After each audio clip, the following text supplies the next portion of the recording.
think we can start. Good. Hello, everyone, and welcome to the Abel Contemporary Gallery. I'm so glad you could be here today. I am here with Rick Hintze and George Shipperley, and we're going to discuss the work in their current two-person show called Surface Matters. Both of these artists have been with the gallery a long time, and gratefully. And this is the second time I've actually done these interviews with you. And some of you might be here because you're familiar with Rick, and some of you may be here and you're familiar with George's work. So I'm going to first introduce each of these artists to you so you know a little bit about them. Rick was born in 1944 in Peoria, Illinois. He received a Bachelor of Arts from Knox College, Galesburg, Illinois, and an MA in Art History from the University of Iowa, Iowa City, and an MFA in Ceramics from the University of Notre Dame, South Bend, Indiana. After teaching ceramics and sculpture at Kirkwood Community College in Cedar Rapids, Iowa, during the 1990s, he moved to Wisconsin to establish his studio in Johnson Creek and opened his gallery in the fall of 2002. Over the years, he has received numerous awards, including a National Endowment for the Arts Individual Artist Fellowship, an Iowa Arts Council Artist Project Grant, and an Award of Excellence from the American Craft Council. His work is in public and private collections locally and internationally. George has been a resident of Aurora, Illinois since the 1950s, where he met and married his wife, Lois. Together they raised 3 daughters and now have 6 grandchildren. As a young adult, George served in the U.S. Army and was stationed in Germany. Upon leaving the service, he and his wife returned to Illinois, where he pursued a 33-year career with an international manufacturing company. During this time, George and his wife opened Henrik Art Gallery and Custom Frame Shop located in Aurora, Illinois, retiring the shop in 2011. Although Lois can still be credited for framing all of George's work. For over 3 decades, George has maintained a successful full-time studio practice, exhibiting throughout the United States. He attended the Art Institute of Chicago, Aurora University, and is a member of the Palette and Chisel in Chicago. George has been a well-respected art instructor and the first awarded signature member of the Oil Pastel Society. Thank you both for being here. Thank you. Thanks for having us. So first, I'm going to talk a little bit more, and then we'll hear more from these two. I paired the two of them mostly for aesthetic reasons, and the title of the show reflects that. Actually, we toyed around a lot, and Rick came up with Surface Matters, which we all liked an awful lot. I think that the two of you look beautiful together, but I think the way you approach your studio practices, and we'll find out more about that, has a similarity in the way that I don't think you go into the studio with a heavy concept. You're not trying to tell us some message. You're both responding to the material and then responding to the process. So you make a mark, and the next mark responds to that mark. Does that make sense? Yep. And then a lot of that, the work that you do, the craft of it is evident in the work in all of the surface mark making. So I think that's a really lovely pairing. So I'm going to start with George. Tell me about what the title meant to you, how you approach your work, and anything you might want to say about Rick's work. Well, the title obviously is very important, and sometimes it's very explanatory to the viewer because they can relate to the title. But the surface is important, especially when you start to paint and you try different surfaces. You can use watercolor paper, you can use canvas, you can use board. This particular one's clay board, and each one has its own individual characteristics, and that's how it matters to me because there's certain things I like doing with clay board that I don't especially like doing with regular board. Clay board has a very sheen surface, and you can actually move your color around much easier. So it gives a little more diversity in terms of relating to a board where I have to actually work into it.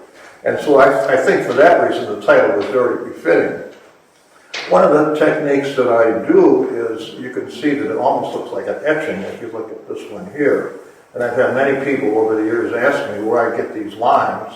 Well, it was an accident, you know, and sometimes we as artists discover very good techniques to accidental use. It's not that I came up with it, it was an accident. Unfortunately, oh yes, I did come up with it, yeah. Anyway, what I do is I put color on the clay board, typically a dark color, and then I score it with a razor blade, a single-edged razor blade, and I get a rhythm of the scoring. You know, you just can't score, you have to actually have some emotion to it.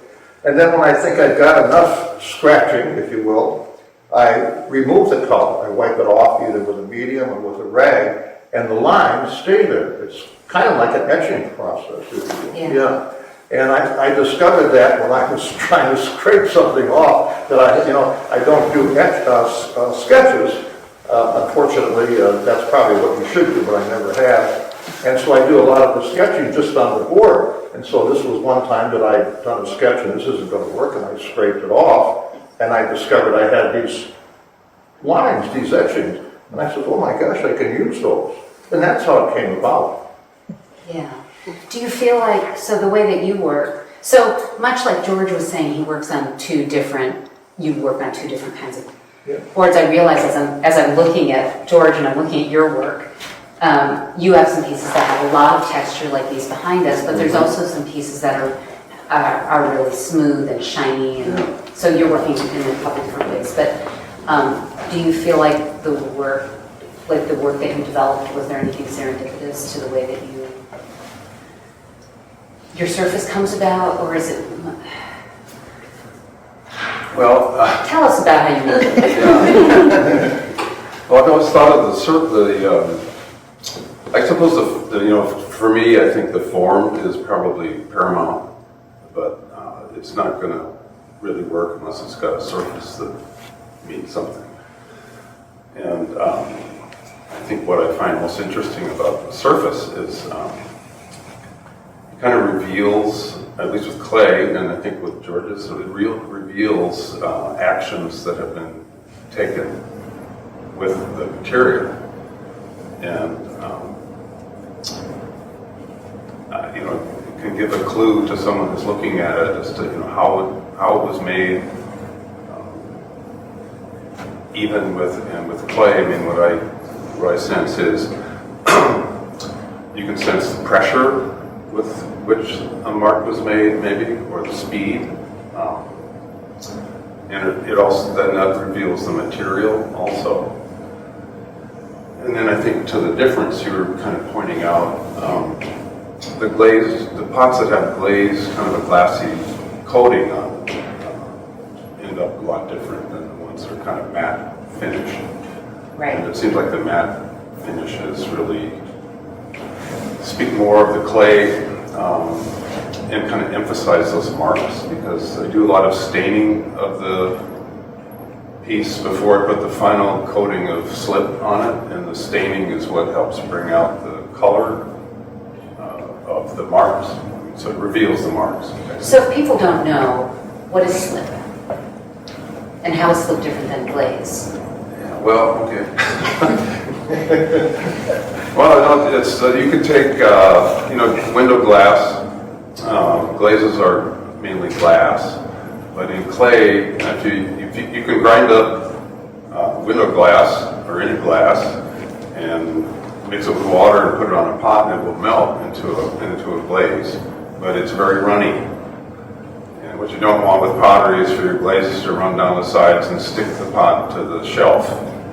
So with glazes and ceramics, you add clay mainly as a material that will kind of slow down the fluidity of the glaze. So you can think of clay at one end and pure glass on the other. And you can a potter can mix up stuff to have anything in between there. Very dry, clay-like, or very glass-like. And at one point, it becomes so much more clay-like that you call it a slip. That's a great explanation. Long story. No, that was great. Good. So this is This is sort of related. You may have answered this already, so I'm going to stay with you for a minute. How did you develop? So both of you have been doing this for decades, and I think there's really something to be gained from those years of experience. So how did you develop your individual style as an artist? Things that that we think of now as signature breaks. I'm not sure. I mean, my first introduction to clay, I was intrigued with pottery, making pottery on a wheel. And I was a senior in college. It was the first, they just added a ceramics program. I didn't even know people did this. But it was kind of I was an art major, and it was kind of fascinating. So I would go into I never took a class, but I went into the clay studio, tried making pots on a wheel, and the process was fascinating. So I just really got hooked. And I had a job doing other things for a while. Went to graduate school in art history, and I got a job. I was teaching art history, but there was a clay studio there, and so I spent a lot of time in there. And then I was introduced to kind of Eastern ceramics, Japanese, Korean, Chinese ceramics by a good friend he was sort of my main mentor, and got really interested in functional pottery and the whole kind of Ming aesthetic, which is sort of folk pottery. The thing that sounded good was, this is unpretentious. All it is we're making these bowls and pitchers and things that people can use. We're not trying to be great art. I really went full bore with that for a long time. Yeah. But I was always interested in kind of sculptural sorts of things. And when I was in grad school, I finally, started making some sculpture, as well as the pots. And what was your question? How did I get? Just you're answering it, but yeah, but just how you developed what we think of now as your most mature style. Well, so then at some point, when I was teaching, I only taught for 20 years in total. And of course, since I had a job and a paycheck, I didn't have to worry about making work for a living. I could just make what I wanted. So I made pots, I made sculpture. I would sell them once in a while. But then, so in terms of developing something, when I moved here, the studio, I was going to go to pay for this, not getting a paycheck. And so I made a lot of pots, tried to do shows, did some wholesaling, and so kind of developed a line of pots. And was that some of the work that we first started to show? Yes, okay. yes, with the kind of pattern, wax resist pattern. Yeah, beautiful, yeah.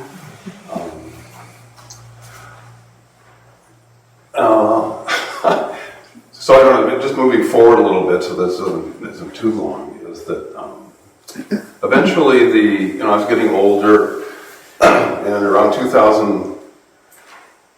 between 2005 and 2012, it seemed like the market just was diminishing, and I would do these shows, and I would get into better and better shows.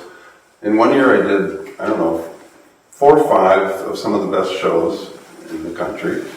And when I got home, I added up what I'd made and what it cost me to do it and how long it took to do it. I thought it was a lot of fun and it was great, but money-wise, it wasn't worth it. And so at that point, I didn't need the money as much.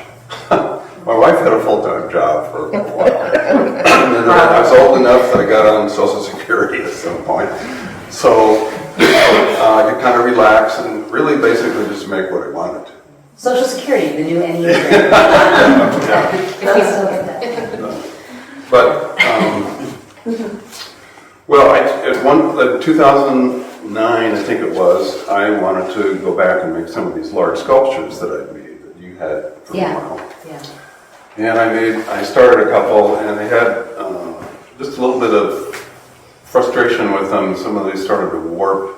And there was a show of African pottery at the Art Institute in Chicago that I went to see, which happened to be a collection of a printmaker from the University of Iowa that I had a sort of connection with and had seen a lot of that stuff in their museum in Iowa.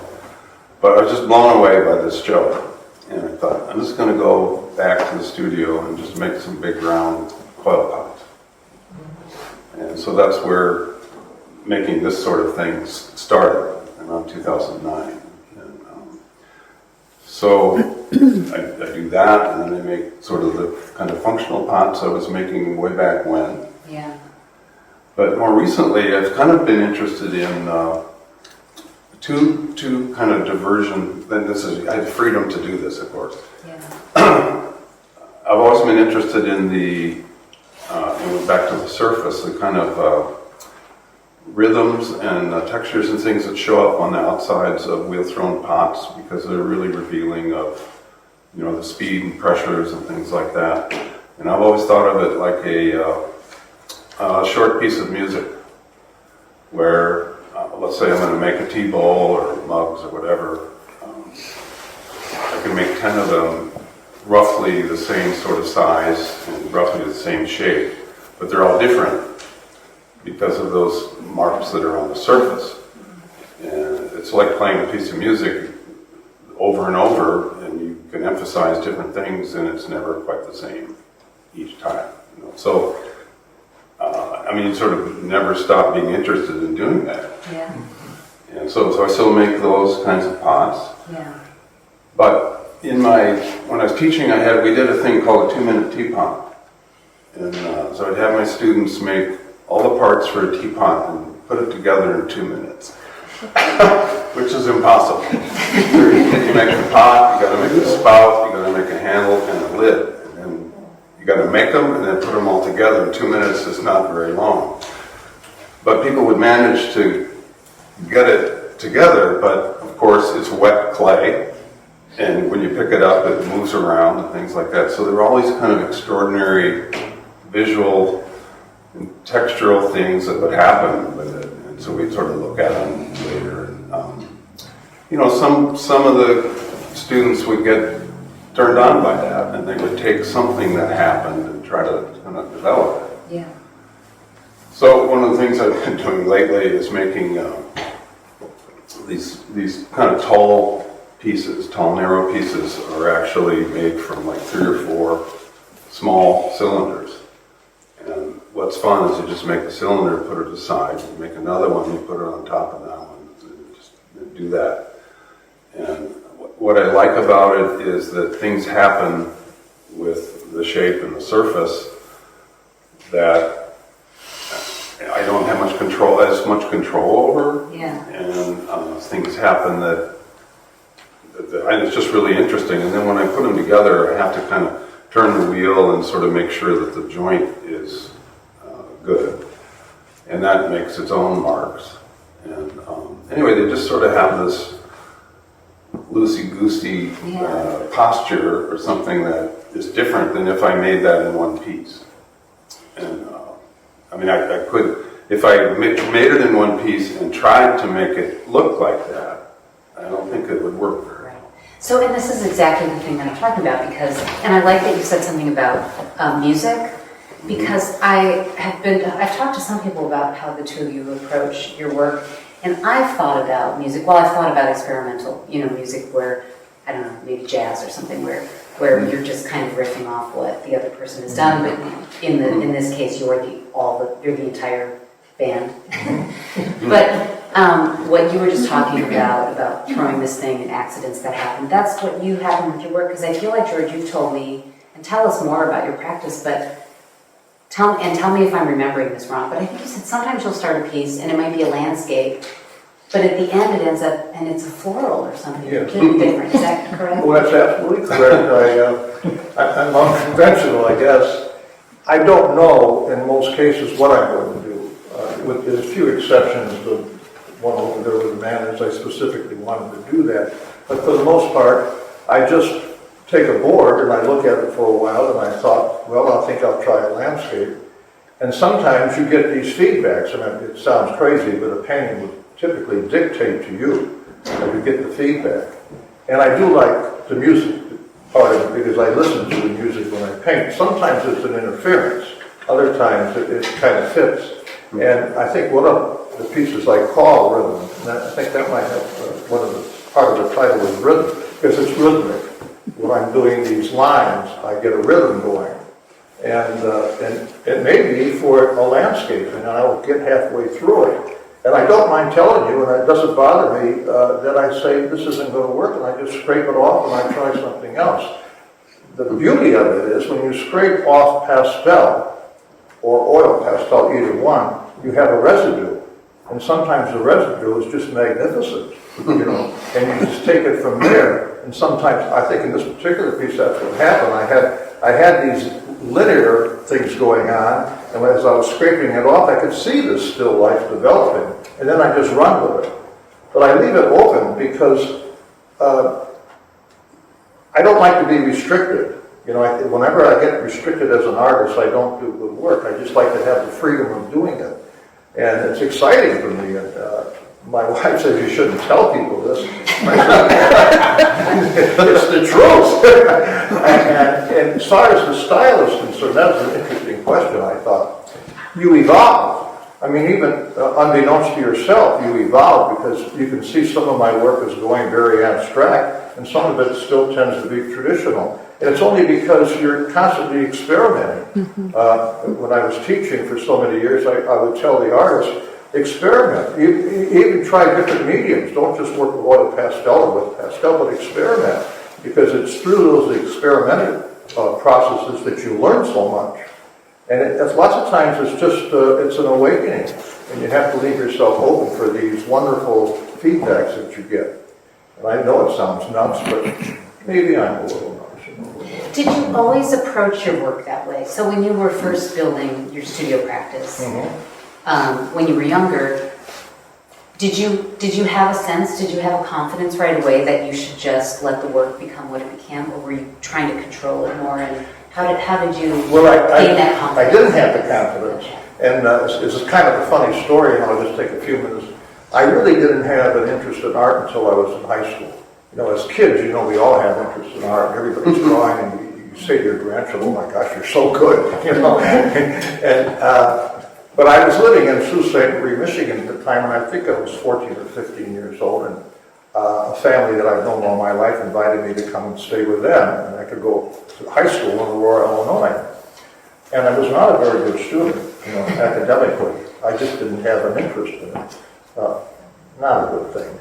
And so when I got to Aurora and I was enrolling at East High, I said to my friend, a very close friend, I said, you know, I don't know what subjects I could take because I haven't been doing well in school, and this transition from one high school to another, I don't think it's going to work out. He says, George, just take art. Nobody flunks that.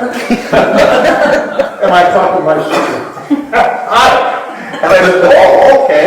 And I got into that art class, and a whole world opened up to me. It was just wonderful, and I just loved it. But as you know, when you're in school, you're teaching the ABCs of being an artist. You're teaching how to draw, you're teaching perspective, you're teaching all those things which is necessary. And so I was very unconventional. But later on, when I finally got to, I was 56 years old when I gave up my career as an international salesperson. And I just started taking some lessons and so forth, and then I got into teaching, and I learned from them. You know, it's amazing what you can learn from artists who take your classes. It's a giving type of thing. But I was very, in high school, I was very particular. I wanted to get everything just perfect, you know, realism. And sometimes people love realism. Well, I don't. And I respect that. Don't misunderstand me. I think it's just wonderful if someone can paint that well, but I just like let the good times roll type of thing. You know? Does that make sense? Yeah. Okay. Well, I know you well enough. Yeah. And it's wonderful. And Hollis was a long-time artist that took my class, and you know what we went through, you know. Yeah. And He is a great teacher. Yeah. But even teaching, as you know, is quite wonderful because you're actually painting yourself. You're teaching through these artists, and you're seeing their talents develop, and that's just as gratifying as doing a painting to me. But I can't do it anymore, so, yeah. I'm really interested in, because I work with so many professional artists and I hear about their studio practices, I'm interested in how people organize their days and their weeks and their schedules. And like I know some artists who every day, or they have I work Monday through Friday, I get up in the morning, I have my coffee, I go to my studio, I work for 8 hours or 6 hours or however long, and then they're done. And some artists will work in sort of frantic, big, giant chunks of time and then take a week off and then stay up all night. So how do you approach do you have a Well, I've gotten on a schedule. I do all my unnecessary things, or the necessary things, whatever you want to call it, in the morning. And everything I want to get done, because I'm more of an afternoon and evening type person, and I get all those errands out of the way, and then my wife knows that in the afternoon, don't bother me, not her, but I don't want people coming in or calling and so forth, and I spend my afternoon in my studio. But I don't go, like you do, 6, 7 hours, I go 3 to 4 hours. And when I get into that studio, I've always got the objective, I want to do a painting today, when you can't always spontaneously create one. But I spend my time in there, and to the point that I exhaust myself, that I think I'm done. And it's a wonderful feeling, because my day is never satisfying to me until I get in that studio and do something, and at the end of the day, I know I've created something. And I just think that's just great, because, creativity is with us all. Whatever we do in life, I think there's a sense of creativity in it. But as an artist, to be creative, it's a gift. It's just an absolute gift, and I just look forward to it. I never tire of it, will never tire of it. And sometimes I don't think I got enough years to live till I can get good at it. You always want to get better. You never get as good as you want to get. I'm convinced of that, but you can always get better if you work at it every day. That's the secret, I think. So too. What's your practice like? Pretty laid back. What? Do tell us. Well, I think when I was doing the shows and wholesaling, I probably did a firing every month, and that's a couple hundred pots, and was working at it. But now, my spouse Sue is kind of a late night, late morning person, and we sort of get up to have coffee and talk, and so I get to the shop maybe at around 11, and stay till 5 or 6, depending on, if I have an event coming up that I need to get a lot of work done for, then I work at it pretty hard, and once the event is over, then kind of relax a bit. And as you get older, it seems like it's important to exercise, do a whole bunch of other kinds of things that take time in the morning just getting up. So, those things, I feel that I need to do that too. So the studio isn't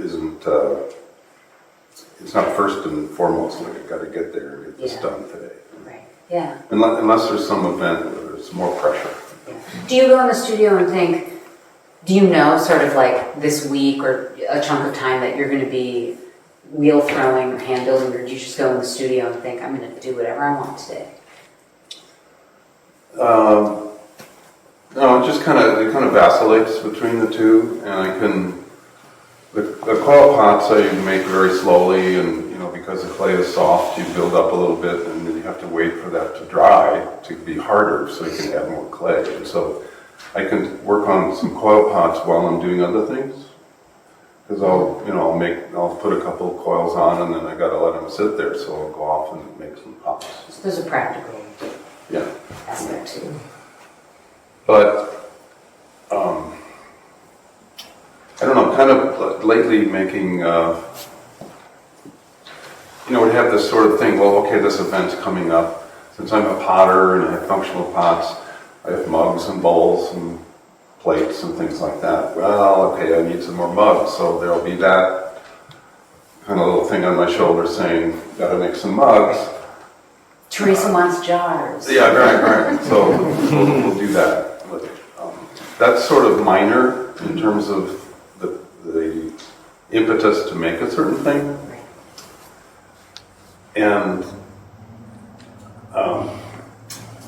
I don't know, at the point in my life where I'm sort of making what I want. And so I'm just, I think my problem is I have too many things, kinds of different things going. Yeah. And I feel like I'm not very focused. But my rationale behind all of that is I'm old enough, I'm skilled enough, I can do these things. I don't have to, take an idea and just push it and push it and push it and push it until it's spectacular and my skills are great. Like a pianist, I don't know, playing in front of a big crowd. I just enjoy it, and I've got the skills to kind of put these things together, and if they're not quite as crafty as they would have been, I don't care.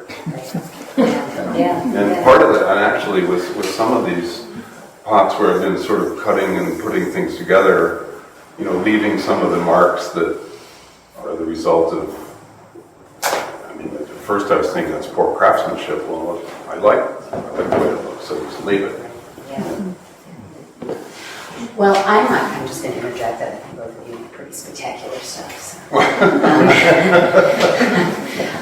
So one other thing, I feel like we get the benefit of your years of experience, and both of you have done teaching. You haven't taught for a while, but I spend a lot of time too with young artists, and I'm wondering from your observations, do you think there are new challenges now for young artists coming up that are different than when you were beginning? The way that you have to show, the way you have to present yourself. One of the things, I know that both of you are on social media. I have other artists who are your age who maybe have opted to not jump into that. They're not on Instagram. You both do it, and I think you do it nicely, but that's something you didn't have to think about. I feel like a lot of young artists now have to be their own promoter in a way that maybe we didn't when we were. But there's so many other avenues, like digital art is becoming a big thing, and commercial art has always been. There's different avenues that you can take, and I think there are more opportunities open to them. I have a granddaughter that was always interested in art, and she went to the what's the university in Chicago? The Art Institute? No, not the Art Institute. The Catholic University. Can't think of the name of it. DePaul. Thank you. It is age. And she wanted to be a designer for theater, for the clothing of the theater. And my daughter came to me and she says, what do you think about that? And I says, well, if she truly wants to do it, you shouldn't stand in the way, but just be sure that's exactly what she wants to do. Well, she got a terrific scholarship. She went there 4 years, and then she decided she didn't like it. And she went on. She lives in London now. She went on and got her other degrees and so forth, and now she's in some sort of advertising where she writes advertising for companies. I couldn't relate that, but it's a form of art, and I think you can. There's the business part of it, and then there's the artist professional part of it itself. There's two different avenues that you could take, and I think it's encouraged more today because not everybody wants to be a lawyer or a doctor or whatever. And if you want to be an artist, there's more opportunity, I think. So you think there's more opportunity? There's more opportunity, yes. You can take classes, you can have tutors, you can go to the universities and take night classes.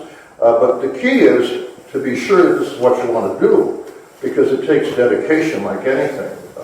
There's a lot of people who want to be artists, and they have the opportunity because there's so many things that they could do to get that education.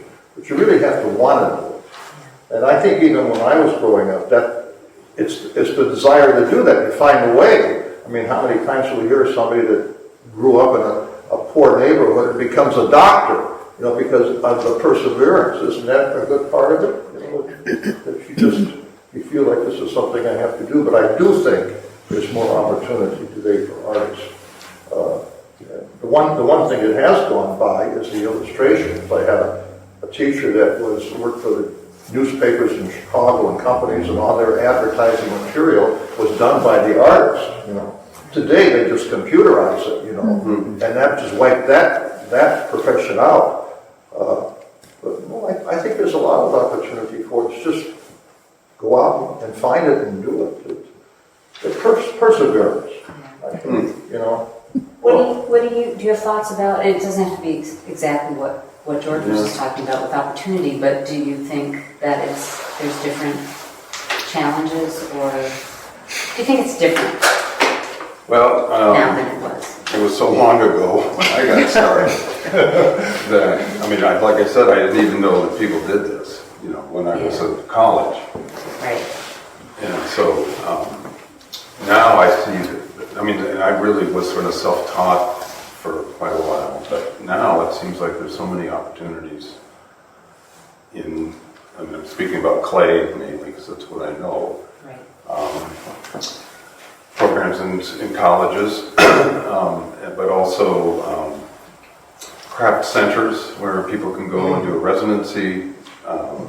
There are people that come up and they'll do a residency here for half a year, maybe 2 years somewhere else, and kind of build this resume of that kind of experience, and of course making connections with all those people that are part of that, and conferences.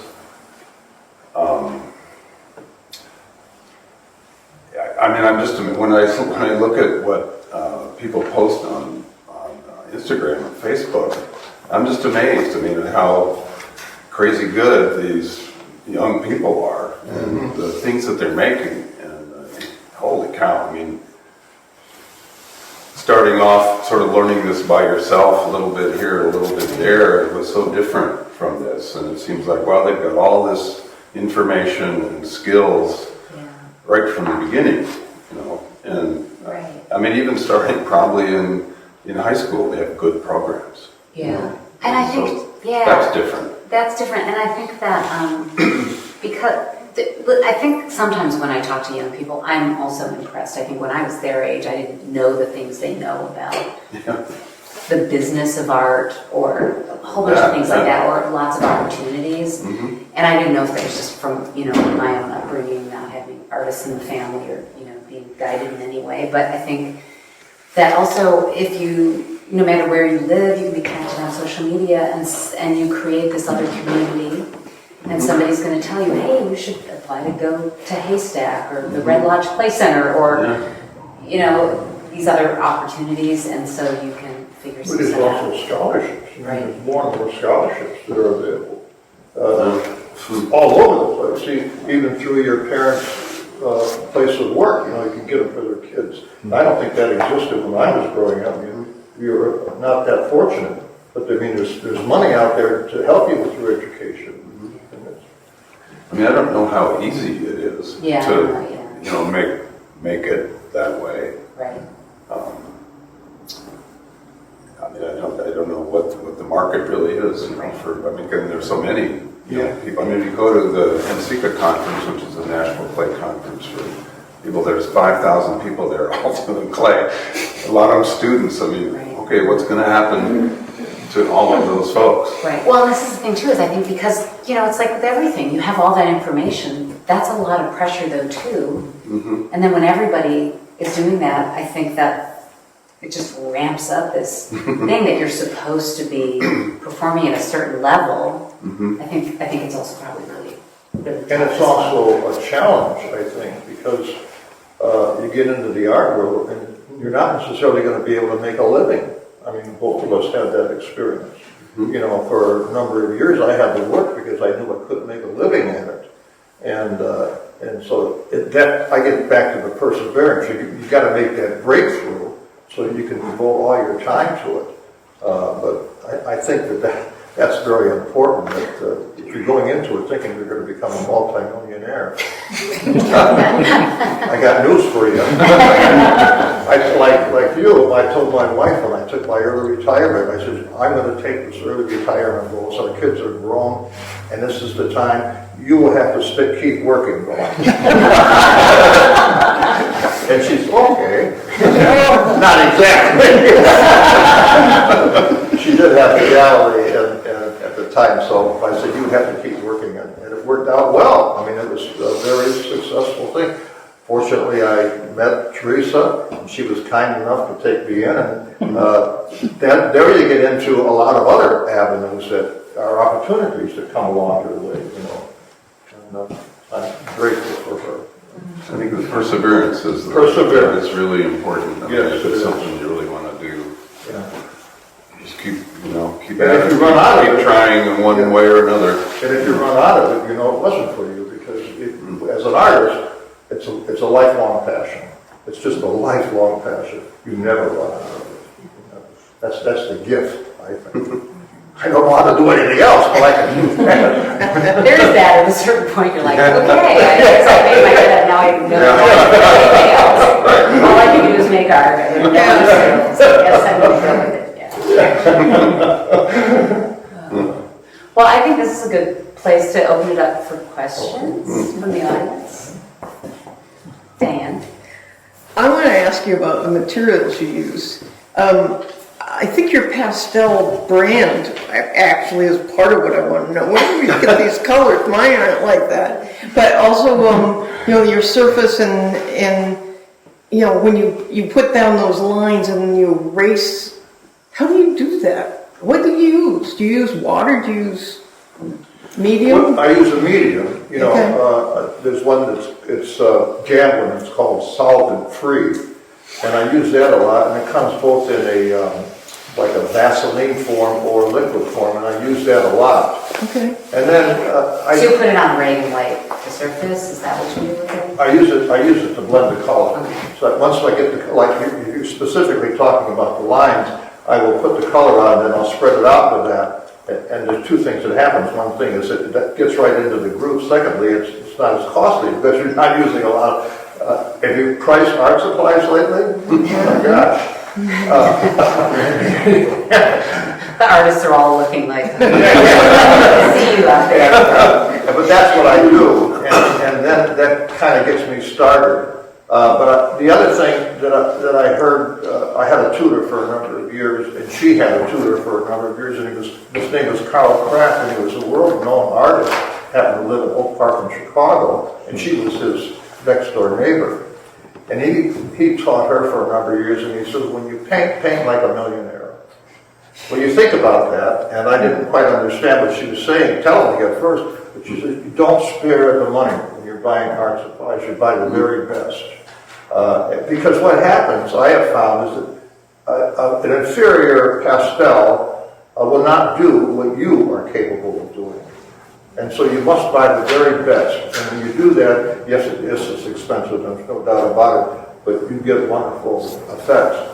The other part of the story is, and this is another thing that my wife always tells me I shouldn't, I am partially colorblind. So that has been a real positive for me. I don't always know exactly what colors I'm getting. I always know when they're right. I always know that. And so I've always thought about the colorblind, and the Army told me that right away, you're colorblind.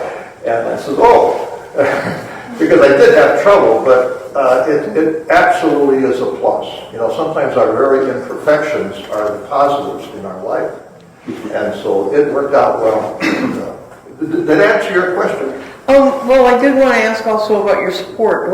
You have different supports. You were working on, I'm not sure what this was. I forgot what the word was. There's clayboard. Clayboard, yes. I work on clayboard. I love clayboard. Unfortunately, with clayboard, you can get a 24 by 36, that's the biggest. But the other thing is clayboard is heavy. So when my work is framed, my wife we have to use glass. And with the glass and the clayboard and the frame, they become heavy. So you can't use those you know, all the time. And then I use acid-free mat board, and I use the raw side of it.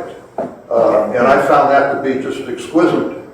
The beauty of pastel, oil pastel specifically, is you can paint on any surface. Whatever surface you want to paint on, you can paint on, and you get different effects with it. And so I'm always experimenting with that, but I love clay board. And but there's also some other board. What do they call it? It's like that finish, but it's actually sheets. Oh, I know what you're talking about. It's got a sheen to it. Yeah, Oh, what is that? I've used that. And I can't think of the name of it either. Yeah, and I like painting on blackboard too. You might have noticed I had a couple over here. That I discovered that. That was another accident, but well, I love that. You know? Is that a black mat board? It's a black mat board. Acid-free mat board. That's the exception where I use the mat board itself, but then I can put color into that black board. You look at it, you see it's not exactly black. At least to me, it's not. Because I'll put there's magenta on it or deep blue on it, and you get it. But I love doing that. We talk about surface, and the surface matters, doesn't it? Yes, it does. Yeah. Any other questions? You first. Yeah, just along with that, then, are those boards stable? I mean, are they, structurally stable? They don't Very stable. They're very stable. Yeah, and you can get them thick even. You can get with that board. You can get it thicker if you want. I like the thick ones because I can score them. That's the other thing I have to face with is when I'm scoring. I want to be sure I don't go through it. Sure. So, but yes, they're very stable, they're sturdy, they're acid-free, and I love them. Of course, my wife being a framer, we have all kinds of board. I have several artists that I give it to, too, for a price, No, I'm not just kidding. Did that answer your question? Yeah. And then you had a question back there? Yeah, I have a question for Rick Hintze. I noticed that your vessels have like a channel in the bottom, and I was wondering what was the inspiration for that, and when do you start to think about putting that into your vessels? Like, when does that come into the process? Could you describe Do you mean the jars with the channel? Like the channel in the bottom, where it's like the jar like that, the channel, Yeah. the rectangle opening. Oh, that. The jars, yeah. And what was the question about that? What was the inspiration, and when do you think about doing that in the process of making them? Well, gosh, I can't remember how. Oh, I know. Okay.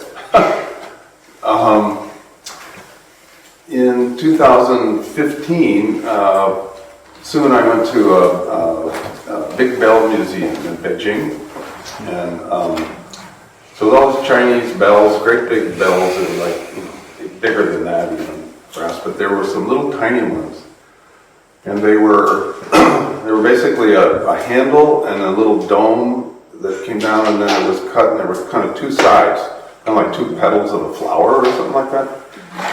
And I just thought that shape was just really cool, and so I tried to make some that were sort of like that. So I'd throw a pot that would come up like this and just stop. I mean, it would kind of close it off. And then when it hardened up a little bit, I would cut it out like that and put a slab in there and put a handle on it. And I always kind of like that idea of this opening and kind of two legs, sort of, so these are kind of a version of that at some point. And so the ones that are over there, those two, I just make two pots that are the same size, kind of cylindrical, and when they dry enough that they're strong enough to hold their shape, I'll take, the top one has a place for a lid to sit. So the other piece I'll just cut and then put a slab across there on that empty space and then assemble it. And, I don't know, they kind of, I know there's something about it that I like, but it started with that bell. And then, where is it? There's one, Well, there's one over here that has a slot that doesn't go all the way through. It's just kind of cut on the side. Yeah, I was noticing that one. I thought it looked more beehive-esque, so I was Yeah. curious. So I think, one of the things that's got, I think my head's working all the time, whatever I'm doing, wherever I am looking at stuff. And so I went to Jersey Mike's in Johnson Creek once to get a sandwich. And I came out, it was a bright sunny afternoon, and there was a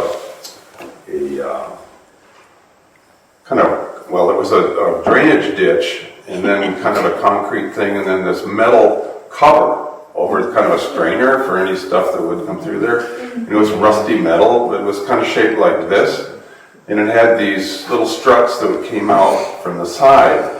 But when I saw it, that little strut was making such a definite shadow that it looked like a cut into that round shape. And I thought, oh, that is really cool. So I got to try that. Is that where all the rusty surfaces come from? The rusty surface, the surfaces on these, I rely, it's a mix of wood ash and a very pure clay, just half and half, and the wood ash melts the clay enough and that it will, make something permanent and stick to the pot. And it just happens that it came out that it was this color, but I rely on a friend for that wood ash, and it's never the same. So, the next batch that I get may not be as nice a color. So, over years, I've just kept the batches that weren't as nice a color, and at one point I thought, I got to use that somehow. So I added some iron oxide to it, and that's where the kind of rusty red color comes from. So. Casey? So this is a two-part question for both of you, kind of related to the Jersey Mike's story. How do you have some examples of sources of inspiration that are distinctly like non-art, kind of like the sewer grate covering, like things that are outside of art history or whatever that you incorporate into your work? And then how would you say you break up your time between like introspection and then looking outwards? Like how much of your time in the studio or time on either side of the studio is spent thinking inwards, thinking about what you're feeling and what you're thinking of, and how much of it is kind of spent looking out and bringing that into the work? Good It's question. an interesting question. He's an artist, if you can. You could probably answer that better than I could. But give it a go. So, you said how to relate to what we're seeing on the outside? Yeah, like the question is, like what percentage roughly is spent looking inward versus looking outward? Well, when all of us, you're traveling down the road and you're seeing 1,000 paintings, or you could be seeing 1,000 pieces of pottery color. You're forever being exposed to all sorts of ideas. Sometimes they register permanently in your mind, at least for me. Other times you just like them. But if they register in my mind, it's a big influence. It actually is, because I may not get to that, but there would be something about it that I saw in the way it looked that I try to incorporate into a painting. You can use it in different ways. A good example, I think, is trees. There's an incredible poetry to trees if you look at them, whether they have leaves on them or if they don't have leaves on them. Either way, they're beautiful. And I'll get in an accident because I'll see something off the road, but I just love them. I love the different negative spaces of them, for one thing, and how they reach out, and they're so graceful. I mean, they're just the works of art themselves, aren't they? And it does influence you.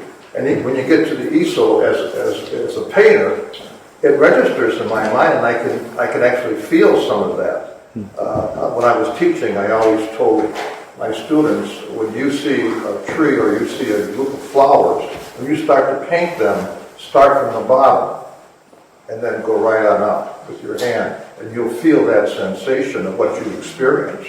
Does that answer your question? Sure. Good.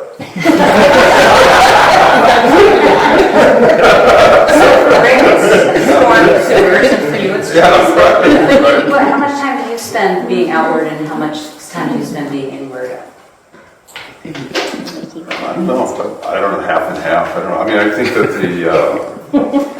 I think I'm looking at everything all the time. It's just sort of reversed. You know, some of those things stick, and someone will take a picture of it. And I mean, one example is there are all these little grain bins. You know, out here they're the cylinders like this with a roof. And there was one that I kept passing every day. I kept thinking, that would make a great shape, so I made some of those. And then that would kind of evolve into a slightly different shape, but based there. And it's kind of like the bell thing. You know? And in terms of the inward, I don't know, I wake up in the middle of the night sometimes and thinking about where I can take that form and how I might make it work. I don't know. I mean, then when you're working, it seems like you're just involved with the piece, and my favorite thing lately to do is with some of these pieces that are stacked, I've been sticking little pieces of clay on them, and it's like when I was back in third grade. I am totally. I mean, I have to be in the right mood to even start that sort of thing. But if I start and I get into it, I'm really unconscious. And when I look at those things, you know, days later, I don't know why I did this particular thing. And it's like, I could never do it again because I don't know what it was. And there's something sort of fascinating about that.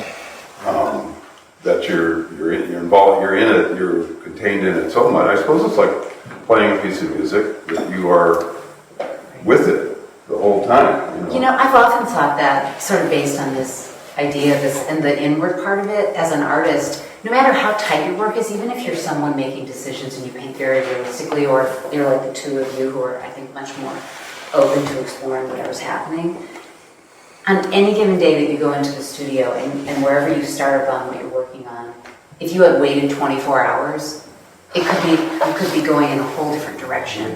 It's so interesting to think about those moments that we're capturing. That's a good point, yeah. In the moment that you're capturing stays in your mind. You know, whatever happened, it just impressed you so much, you don't lose it. Yeah, it's spontaneous. And then you try to apply that same spontaneity to the painting itself, because it's that feeling that you get, that you want incorporated in the work. It's amazing, I think, how we're influenced by everything around us. You know, things that you would never think would influence you, but they do. Sitting here and looking at all of you gives me ideas.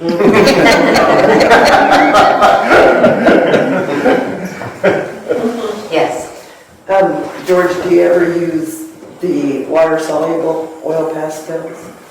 Water-soluble? Water-soluble oil pastels. I didn't even know it existed. Oh my God, has that been around for a while? Don't ask me, I've got them at home. I've got like Derwent or something brand. Really? Yeah, and I've used them a few times. I usually do watercolors, so. Are you watercolors? Yeah, I guess you could say so. Well, that's good. It is good. I never liked it because they make so many mistakes. I'm like, what's the right though? You gotta learn the right colors. Yeah, you gotta be really good at watercolors. But, so you like dense stands of trees. I can see that. I love them too. Yeah. But I'll have to look that up. Yeah. The diversity of the oil pastel is amazing though, because you can use any medium. You can try all kinds of different things. And you can get, the liquidity gives you like a painting, an oil painting effect. Then you can use a build-up. I think Teresa's comment. I see that. You can build it up and you've got so many colors going on in there. And it's just amazing. Yeah. It's, even those little teeny lines that you get in there. I'm like, wow. And it's very forgiving. I really scrape them off all the time. Like I say, I don't do sketches. And there's two reasons for that. One is, I'm lazy, and I want to get right to the painting. I just have to paint. The second is that when I would do a sketch, by the time I got to the painting, I was not really excited about it, and I ended up really not using most of it. And I thought, well, this isn't going to work. Other artists, they're experts at it. They have all these different sketches. They do all kinds of different ways, and they come up with a magnificent piece of work. I can't do that. But I do like just working right on it and the scratching and all that. It's almost like being in kindergarten. Well, so you're really attracted, obviously, to these dense stands, very vertical. Looks, reminds me of the poplar, aspen. I love that too. Yeah. So like, I went to Yellowstone last summer and in the birch grove there, sat there with a group and painted, and I come home and these are like gigantic aspen, not birch, aspen. And come home and I paint these aspen and they end up like yours, kind of, in the sense that it's all these little soldier trees. And I'm like, what the heck? You know? But I loved it. It's what came out of me. Yeah, this sounds like it's fine. But You interpreted that. You have this image, but you applied it in your own way. It just comes. Yeah, there's nothing wrong with that at all. well, and what was I going to ask? Oh, I hate this question, but I feel like I have to ask it. It's like, okay, so to get yourselves known, you know, to become known, to be out here in the gallery and whatnot, is it chance? Is it self-promotion? Is it what? Perseverance. Well, that I'm very familiar with. I'm just saying, well, perseverance in the sense that you're persevering in making your art, I get that. But I'm talking about, okay, is it self-promotion? Is it somebody is like discovered you? What? You know, I don't think anyone has discovered it. Well, you have to be, I think, first of all, you have to know that you're ready for that. For sure. If it's premature, you could be very unhappy. So Nobody likes rejection, obviously. So you have to come to the point that you know you're ready to acquaint yourself with galleries. And there's nothing better than an art gallery representing you, because they have the ability to promote, to display, to do all these things. All you got to do is drop your work off. I never had it so great. And they handle a lot of the administration work, but you have, and then you have to, unlike what I did with Teresa, which was definitely wrong, you just walked right in and you wanted to get her to take it on you, take your work on you. You don't do that. You try to call and make an appointment, or you write them, and I always like to say, I think you may be interested in my work, and you have to be sincere with that. You see what they've got there, and you think, gee, he or she might like my work, and then you make an appointment and you go in and you introduce yourself. But I think first and foremost, be sure that you're ready. And another avenue that I think is important is don't skimp on the framing of your work. In teaching, I found that a lot with artists. They had magnificent pieces of work, but they tried to cut the cost on framing it. And it's the presentation that is so important, professionally and from just a beautiful standpoint. And I think that's very important too. So when you do go into a gallery, you go in as a professional. You know, you have to be a professional. There's two sides to being an artist. One is the art itself, where nothing interferes with what you're doing, nothing at all. But once it's in a frame and it's a marketable item, then that's a whole different thing. Now you have to become a business professional. And you correct me if I'm wrong. I mean, I know when we had a gallery, we had artists coming in all the time, but they didn't present themselves right. And you could tell that they probably weren't persevering. And that's the problem, I think. You have to make sure that you know you've got something to offer to the gallery. That's paramount. Thank you very much. You correct me if I'm wrong. No, everything you said was right. I agree.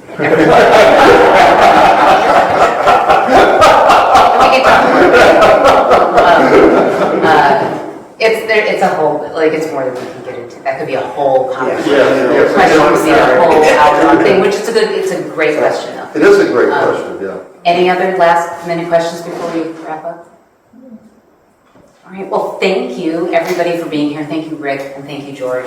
This show is really spectacular. It's up through April 13th, I think. Yes. So Thank you, Teresa. Thank you.